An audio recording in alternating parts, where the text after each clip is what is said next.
Hi guys! Magandang gabi po sa inyong lahat. So, from MB Tutorial tayo at ang pag-usapan natin ngayon is about sa book cover na gagawin natin sa ating Canva template. Yan. Gawin po natin siya step by step, so stay tuned in. So, itong ating book cover templates na gagawin natin is gagawin natin siya sa Canva, pero meron siyang dalawang part. Ang unang part is gagawin mo as blank cover. Ibig sabihin, from scratch ikaw yung gagawa. At ang pangalawa naman is kukunin natin from Canva mismo, tapos magpapalit na lang tayo ng mga pictures, magpapalit tayo ng mga elements, papalitan natin yung mga kulay, depende sa inyong kulay na theme ng inyong gusto. Yan. Yan po yung pag-usapan natin, and tandaan nyo, meron po siyang part 1 and part 2 at simulan na natin ang ating tutorial. Ayan guys, nandito nga tayo sa book cover templates at ngayon gagawa tayo ng sample ng isang book cover. At gagawin natin siya na kukuha tayo ng designs from the book cover na available na, tapos papalitan na lang natin. So bibigay ko sa inyo yung easy steps. Ito yung first and second, mamaya ituturuan ko naman kayo kung paano kayo gumawa ng sarili nyo. So the first thing to do is punta ka dito sa create a design. I-click mo yan. Pag-click mo, ito yung lalabas. So, hanapin mo lang yung ebook cover or pwede rin book cover. Pero kapag ebook kasi, automatic siya. Yung size niya is naka A4 size na. And lalabas po ito. So, ito yung blanco. Yan, nakikita nyo naman, blanco siya. So, dito sa may gilid na to, makakakita kayo ng mga designs. Ginawa na ng ating mga magagaling na mga editors dito sa Canva. So, eto, pwede nyong palitan kung may nagustuhan kayo na designs na gusto nyong gawin na ebook cover. Pero kung wala naman, pwede kayong gumawa dito. Dito, pwede kayong gumawa ng sa inyo. Pero kung may nagustuhan kayo, for example, dito, eto yung nagustuhan nyo. For example lang. So, meron siya, nilagyan niya yan, pwede nyong i-edit. Pwede nyo ring i-edit to. Pwede nyo ring anuhin yung picture. So, pwede natin palitan yan. So, itatry natin na guys. Ang una natin gawin, kunwari tayo gagawa ng tungkol sa recipe. Kunyari lang. Tapos, ngayon kukuha tayo ng pictures na available para mailagay sa ating book cover or e-book cover. So, punta ka lang po dito sa photos.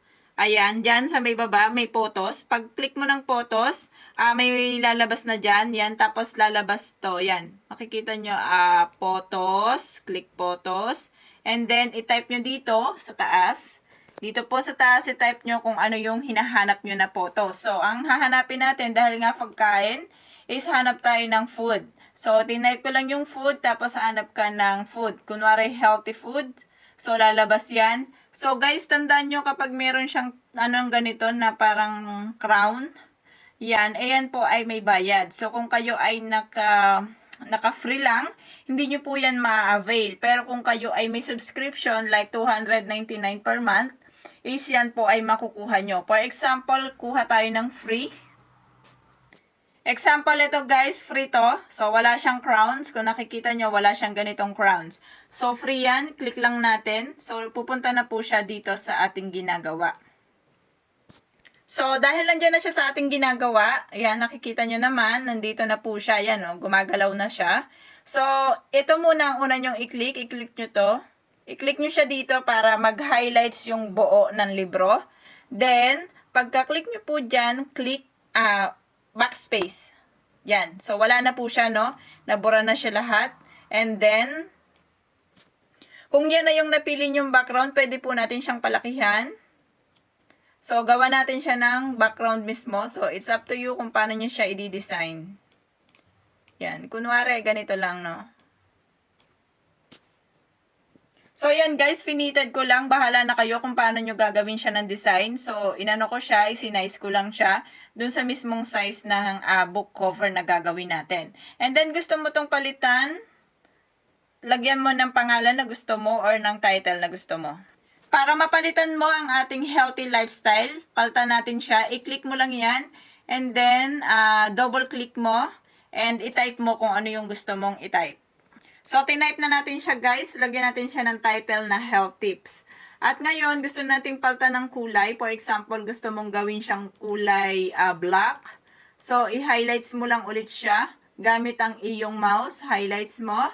And then, punta ka dito sa taas. Ayan, dito po, punta ka dito.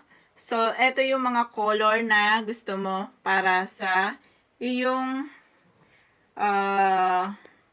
title. So, for example, gusto ko ng black. So, i-click mo lang yung black at makikita mo yung health tips. Magbabago siya as black.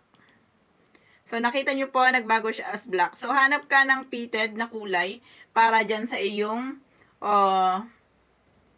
dinesign. So, hanap tayo ng fitted na kulay, no? For example, gawin natin siyang orange.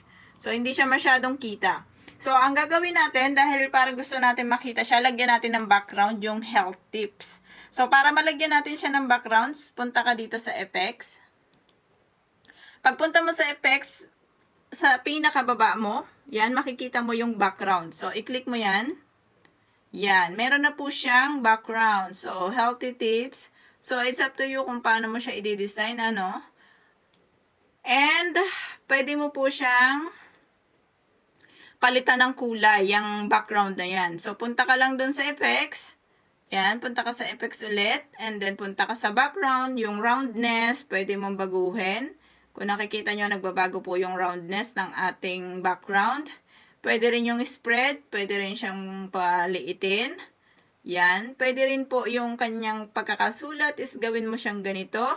Yan. Healthy tips. O, for example, ganyan ang gusto mong gawin. Ganito natin siya. So, i-try lang natin, ano. Tapos, makikita mo, ito yung isa pa kanina. Pwede natin siyang burahin as click itong delete.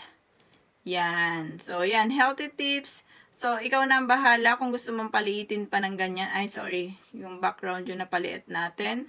So, pwede mo itong paliitin as dito. I-click mo lang yan. I-click mo mismo siya. And then, pagka-click mo sa kanya, itong pinaka-arrow. So, nakikita nyo ito. So, i-drag nyo lang yan. Drag ha, gamit ang mouse nyo. So, pagka-drag nyo, pwede nyo siyang ganyan ang gawin nyo. So, it's up to you. Kung gusto nyong i-rotate, rotate, ito ang gagawin nyo. So, yan. Health tips. Kunwari, ganyan yung gusto nyong book cover. So, pwede na po yan. Tapos, lagyan nyo kunwari dito ng by, kung sino kayo. Para malagyan natin yan ng, kunyari, author. So, dito, sa may gilid, i-type nyo lang, i-click nyo lang yung text. And then, lalabas na to. So, i-click nyo lang tong, kunwari, itong add a subheading. So, lalabas na dito. So, i-type nyo lang, kunwari, kung sino kayo. So, ayan guys, may tinype na tayo dito, pero hindi siya kasi masyadong kita. So, palitan natin siya ng kulay white. Para mapalitan nyo, punta ulit kayo dito sa taas. Makikita nyo yung color. So, palitan natin ng kulay white para magbago siya. So, pag kinlik ko to, makikita nyo magbabago siya ng white. Oh my gosh, sorry. I failed. So, click mo, then white. Yan, nagbago na po siya ng kulay white. So, kung makikita nyo, ang ating book cover is masyado siyang dark. So, kung gusto nyo medyo i-light ng konti, pwede po kayong pumunta dito. Yan, transparency. I-click nyo muna to, yung buong book cover. Magkiklik kayo sa mismong picture. And then, pagka-click nyo na mismong picture, punta po kayo sa transparency. Dito, yan. And, i-drag nyo lang, pahina. Yan, pahinaan nyo lang. So, yan. Pwede nyo po yung mabago yung kanyang lightning dyan. So, it's up to you kung gaano ka-light ang gusto nyo. So, yan po yung para sa atin is mas okay, mas maganda. Kitang-kita yung health tips.